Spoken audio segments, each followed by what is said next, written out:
আজকের প্রশ্ন, আমরা প্রেমে কেন পড়ি? প্রেম একটি জটিল মানসিক ও শারীরিক প্রক্রিয়া, যা শুধুমাত্র আবেগ নয়, বরং আমাদের মস্তিষ্কের নিউরোকেমিক্যাল পরিবর্তন, অতীত অভিজ্ঞতা, ব্যক্তিত্ব ও সামাজিক প্রভাবের মিশ্রণে তৈরি হয়। 1. রাসায়নিক বিক্রিয়া। মস্তিষ্ক কিভাবে প্রেম অনুভব করে? ডোপামিন। যখন আমরা প্রেমে পড়ি তখন মস্তিষ্ক থেকে এই ডোপামিন নামক সুখের হরমোন নিঃসৃত হয়, যা আমাদের আনন্দিত ও উত্তেজিত অনুভব করায়। অক্সিটোসিন ও ভ্যাসোপ্রেসিন। এটি ঘনিষ্ঠতা বাড়ানোর জন্য এই দুই হরমোন কাজ করে, যা সম্পর্ককে দীর্ঘস্থায়ী করতে সাহায্য করে। অ্যাড্রেনালিন। প্রথম প্রেমে পড়ার সময় যে হৃদস্পন্দন বেড়ে যায়, হাত ঘামতে থাকে, সেটা এই অ্যাড্রেনালিন কারণেই হয়ে থাকে। আমরা কেন নির্দিষ্ট একজনের প্রেমে পড়ি? সদৃশ্যতা, সিমিলারিটি। আমরা এমন কাউকে পছন্দ করি যার চিন্তাভাবনা, মূল্যবোধ বা আগ্রহ আমাদের সাথে মেলে। প্রত্যাশা।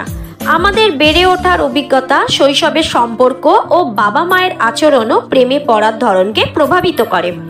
শারীরিক আকর্ষণ, ফিজিক্যাল অ্যাট্রাকশন।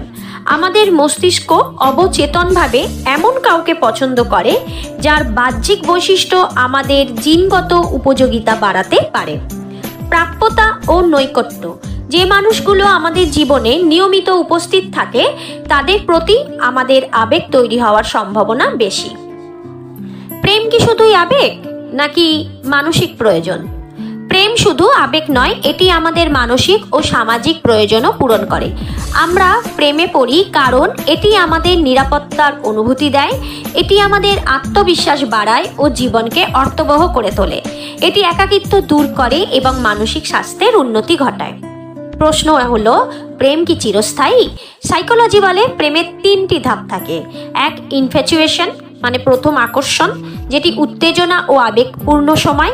2 হচ্ছে অ্যাটাচমেন্ট, মানে ঘনিষ্ঠতা, এটি বোঝাপড়া, নির্ভরতা ও সম্পর্কের গভীরতা বাড়ায়।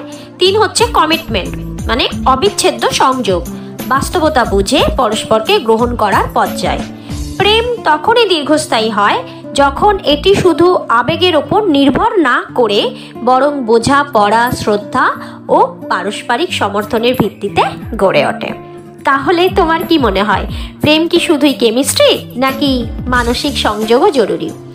আমার এই লাভ ভাইব্রেট চ্যানেলে আজকে প্রেম নিয়ে যে তথ্যটি দিলাম, সেটি যদি আপনাদের সকলের ভালো লেগে থাকে তো প্লিজ আমার এই চ্যানেলটা সাবস্ক্রাইব করে পাশে বেল আইকন নোটিফিকেশনটা অল করে নিন, যাতে আমার প্রতিটি ভিডিও আপনাদের কাছে পৌঁছে যায়, এবং সাবস্ক্রাইব করে আমার পাশে থাকুন।